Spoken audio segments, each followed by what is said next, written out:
too tiny. You're too tiny.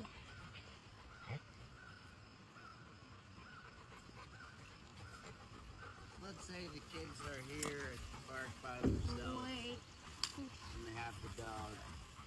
And somebody that they don't like walks up into the frame, or somebody that makes them uncomfortable, which would be a big guy in a big fluffy bite suit.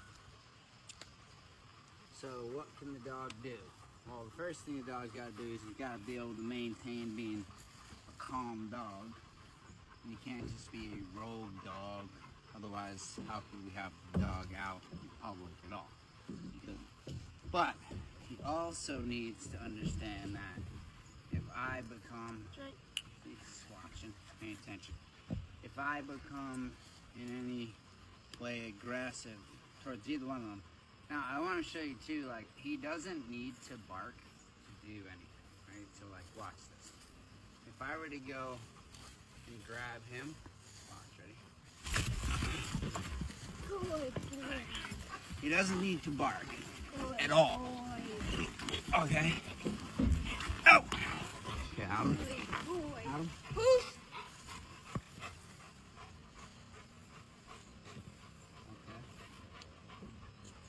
Now, he can, if you want him to bark, so in a different setting, let's say I'm threatening him now. I'll tell the dog to bark. He should be ready 360 degrees to do his job. Less tension on the leash, sir. Alright,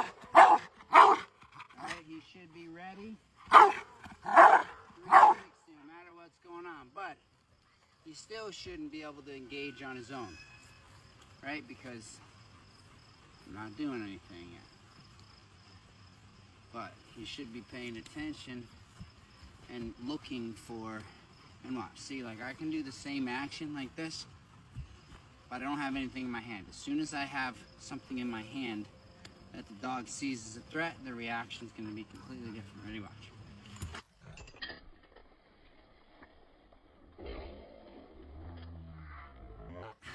See how fast that is?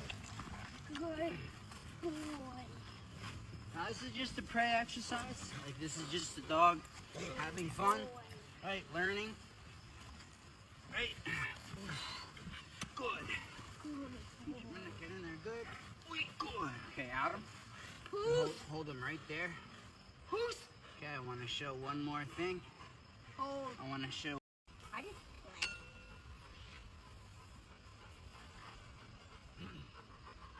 Hey, you're too tiny.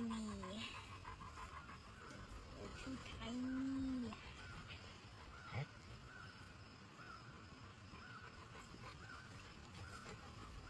Let's say the kids are here at the park by themselves and they have the dog. And somebody that they don't like walks up into the frame, or somebody that makes them uncomfortable, which would be a big guy in a big fluffy bite suit. So what can the dog do? Well, the first thing the dog's got to do is he's got to be able to maintain being a calm dog. And he can't just be a rogue dog. Otherwise, how could we have the dog out in public at all? But he also needs to understand that if I become, he's watching, paying attention.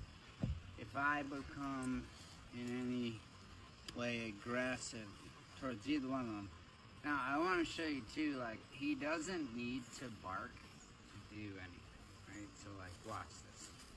If I were to go and grab him, watch, ready? Good boy. He doesn't need to bark at all.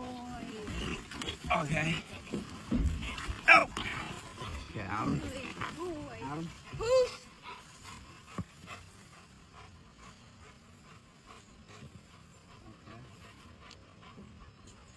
Now, he can, if you want him to bark, so in a different setting, let's say I'm threatening him now. I'll tell the dog to bark.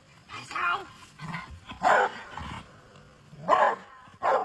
should be ready 360 degrees to do his action on the leash, sir. Alright, he should be ready. 360, no matter what's going on. But he still shouldn't be able to engage on his own. Right? Because I'm not doing anything yet. But he should be paying attention and looking for, and watch, see, like I can do the same action like this, but I don't have anything in my hand. As soon as I have something in my hand that the dog sees as a threat, the reaction's gonna be completely different. Ready, watch.